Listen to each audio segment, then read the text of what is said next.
Hello, it's Kia. I invite you to read with me. I will be reading today from the New York Times, just a Sunday fun read. I am going to be reading Women Are Too Controlling, she wrote. Her message still resonates.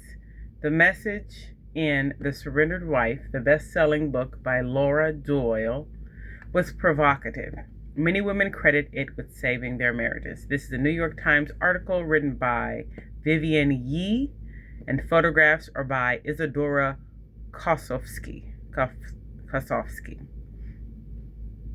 This is written July 22nd, 2026. All right, let's read. Again, I subscribe to the New York Times. It is my number one trusted news source for information, unbiased information. So I will always subscribe to the Times. And I'm just reading for my subscription. If you want a subscription to the New York Times, you can get that for yourself. I just like to read aloud, and so I'm asking you to read with me. All right.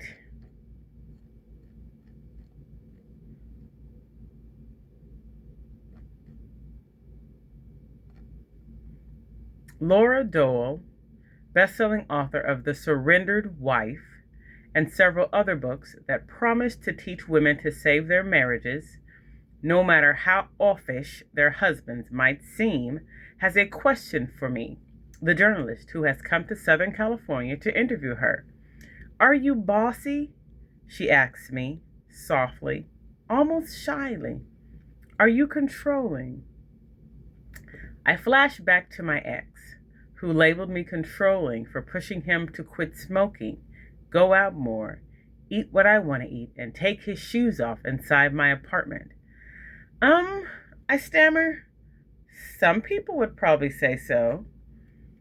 Miss Doyle is looking at me from her ivory couch, her husband of 36 years, John Doyle, next to her. "They would," she says, her voice warm, with no judgment that I can detect.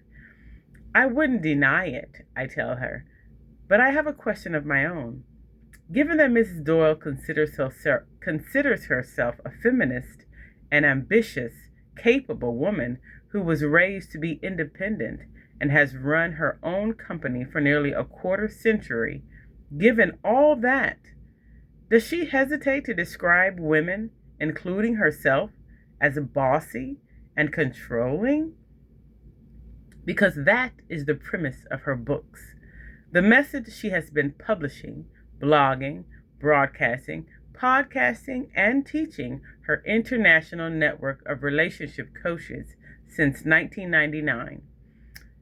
That Miss Doyle, 59, a self-described former shrew, thought she knew better than her husband as a young wife, nagging him to eat healthier, maintain the car on schedule, and wear what she thought he should wear.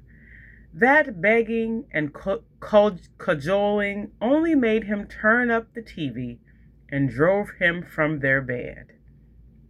The message she is spreading is that with her marriage in a ditch, she reluctantly started taking the advice she received from happy wives to practice gratitude, apologize to her husband for emasculating and disrespecting him, metaphorically duct tape her mouth to curb her criticisms, make herself open to sex anytime, and relinquish control, even of their finances, even if it meant sitting in the dark because he forgot to pay the electricity bill, which actually happened. That taking care of herself, naps, beach volleyball, would help her show up better.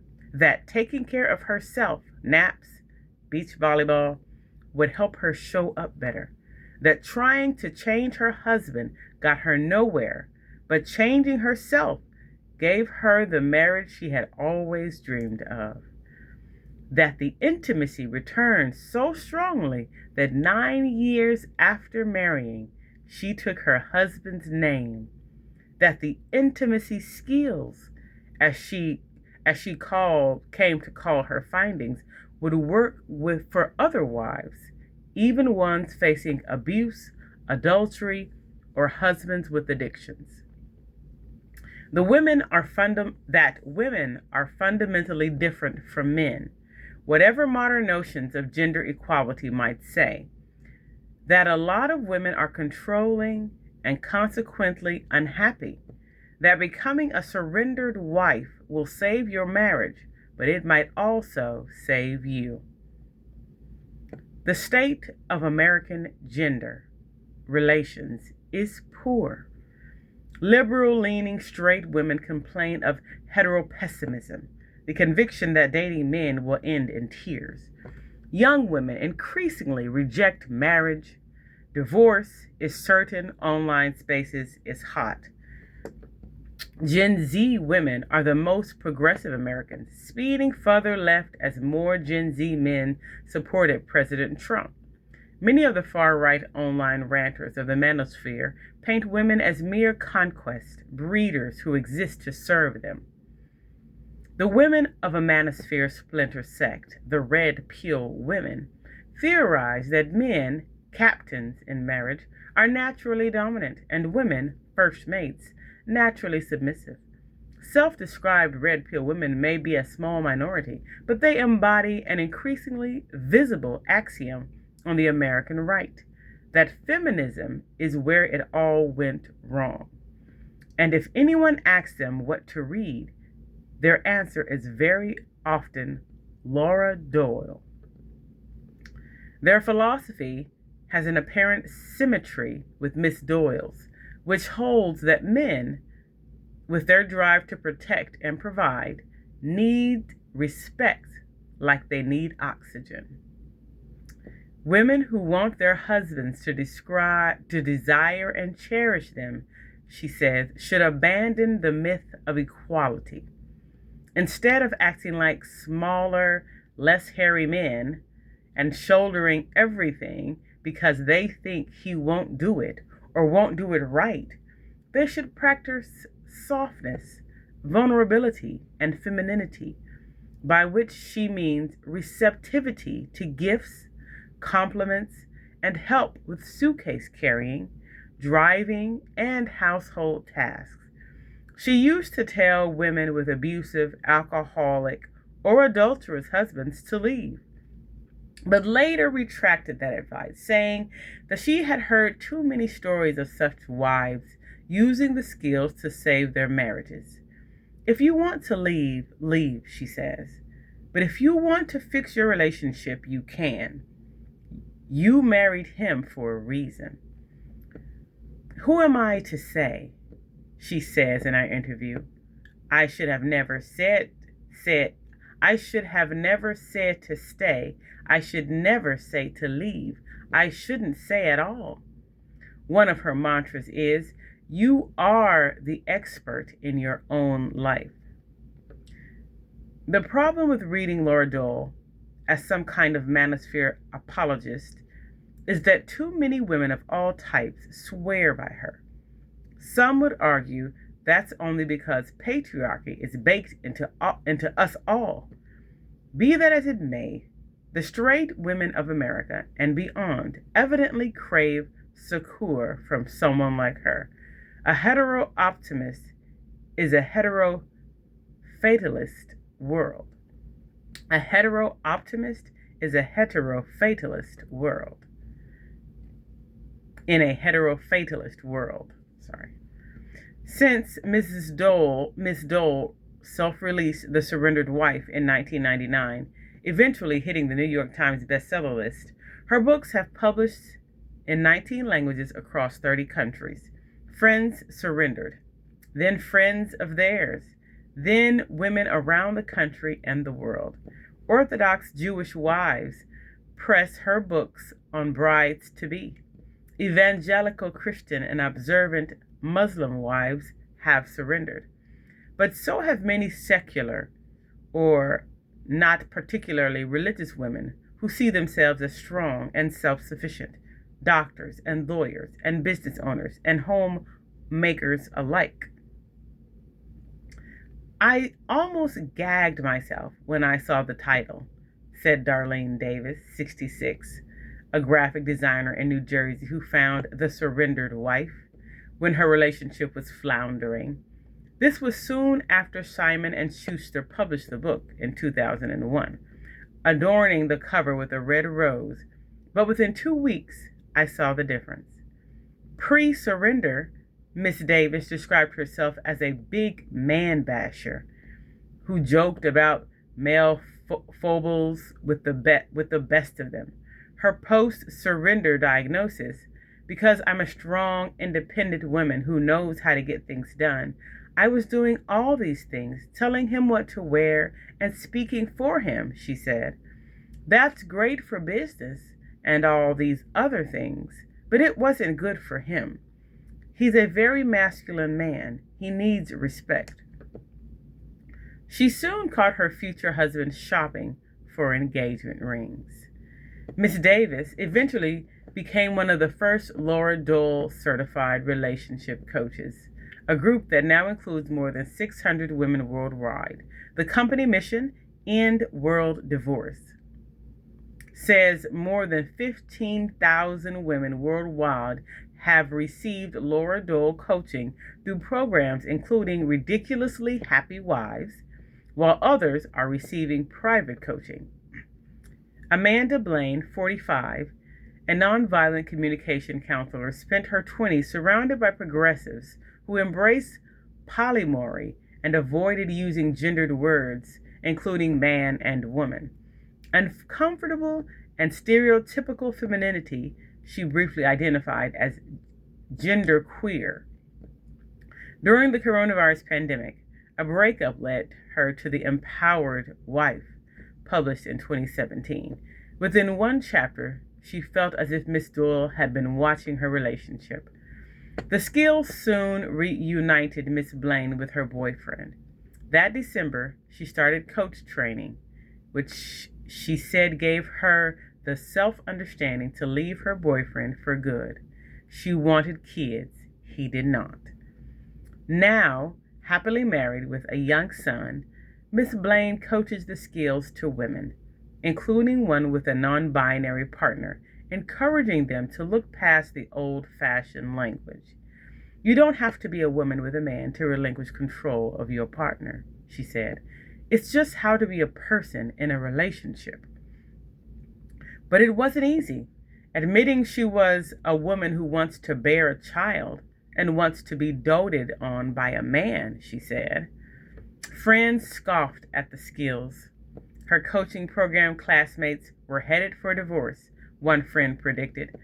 She fell out with another who asked, "Why do you have to call yourself feminine?" A mentor said being told to respect one's husbands made her recoil. It sounded like subjugation. But Miss Blaine, watching women in her circle get divorced, wished they had known the skills. Maybe there's something you're missing about what's possible with the person you wanted to spend your life with, she said, because of this other narrative around women's empowerment. Listening to her reminded me of friends of mine who had gotten married despite questioning the institution of marriage, who'd had kids despite critiquing the traditional nuclear family, that classic women's quandary, freedom versus love, never resolved and especially fraught in the age of the trad wife. I had read surveys saying that women in this day and age still wanted men who could support their families. Reasonable, but also tradition is hard to shake. In her spacious living room in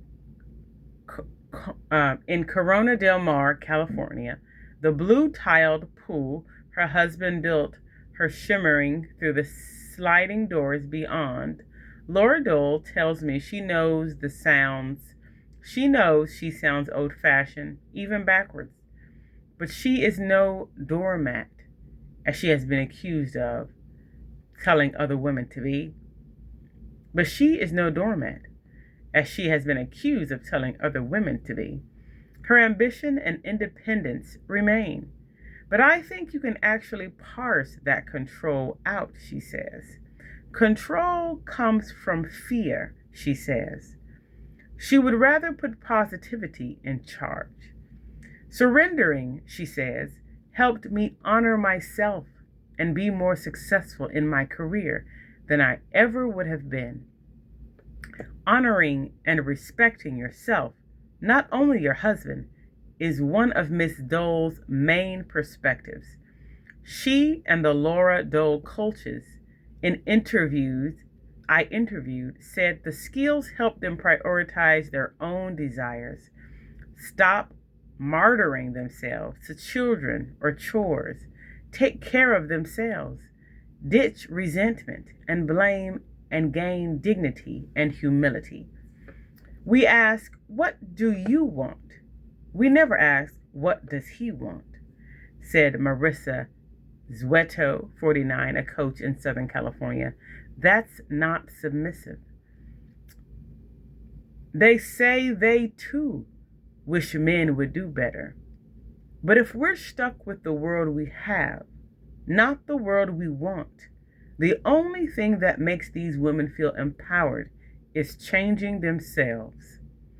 It's a sort of mental magic trick, transmuting what really seemed to me to be a form of hetero resignation and hetero desperation into hetero hopefulness. Though not absolutism, Miss Dole emphasizes that women can always leave.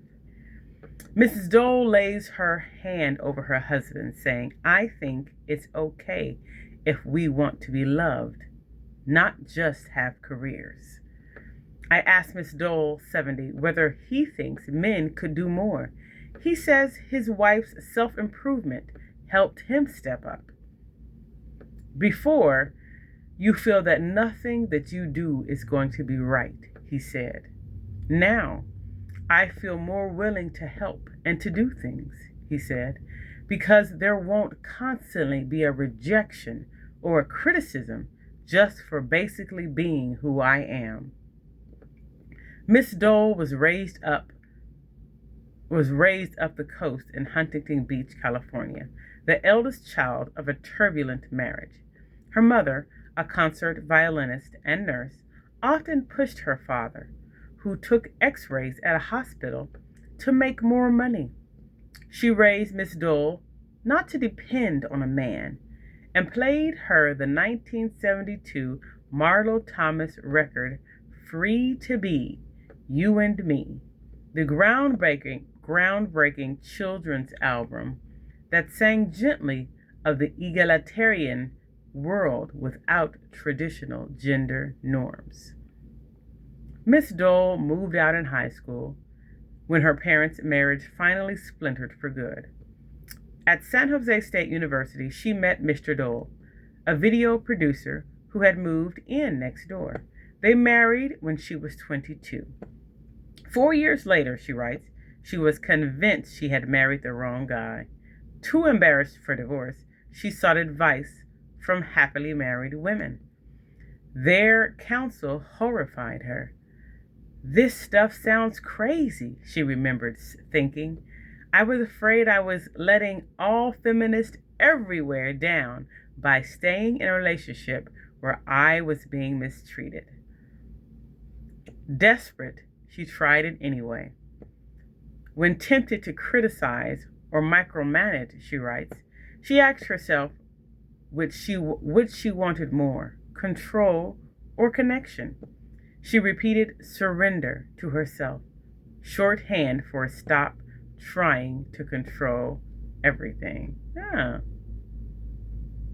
Soon, she was spreading the gospel to friends who asked her to write it down for other friends. The Doles self-published the result. When Simon and Schuster picked it up, the publisher wanted to dump the Did She Really Say That title, she said, but it was already generating too much buzz. She went on The View. She went on the Today Show. Later came 4 more books, a streaming TV show, and a podcast, whose video version Mr. Dole helps produce. The Surrendered Wife was reissued for its 25th anniversary this summer.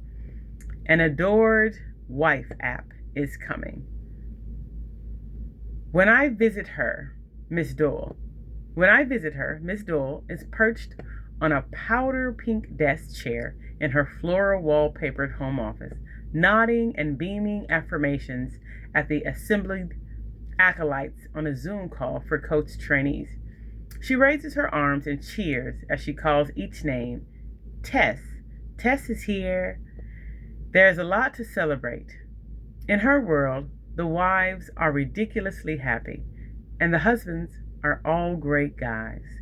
So sweet, she tells one woman who recounts using the intimacy skills to allow her husband to deal with the dishes when she was exhausted and the dishwasher was broken.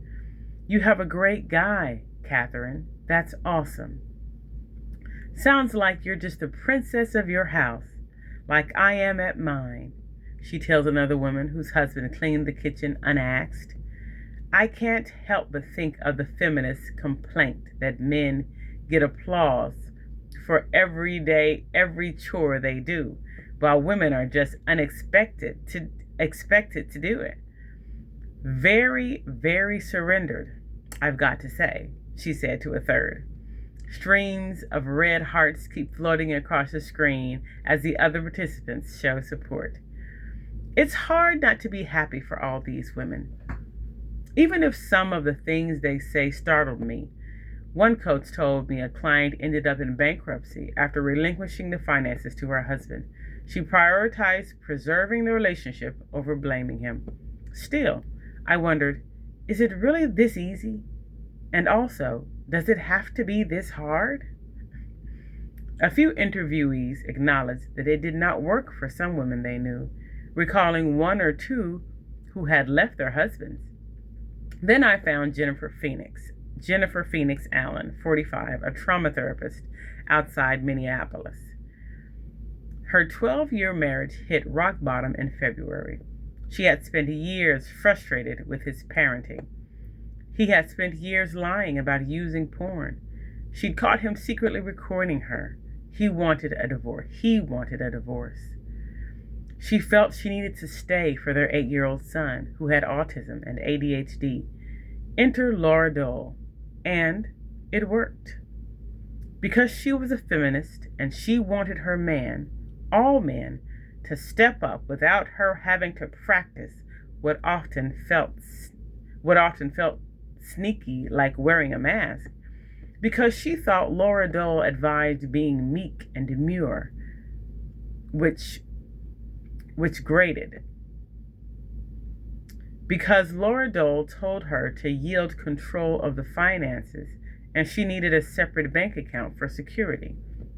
Because she wasn't even sure that monogamy and marriage were anything but artifices that capitalism had foisted upon us all. Because if she had to be married, couldn't marriage be between two equal adults who made it work together?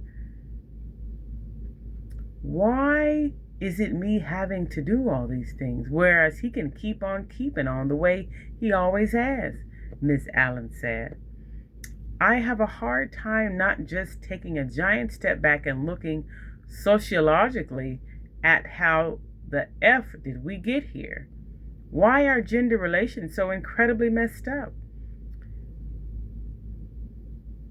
But indisputably, he had changed. And nothing else she had tried had worked. It's been a shift from viewing him as, oh my God, you're an abusive narcissist, to realizing I was being so critical and I needed to clean up my side of the street better, she said.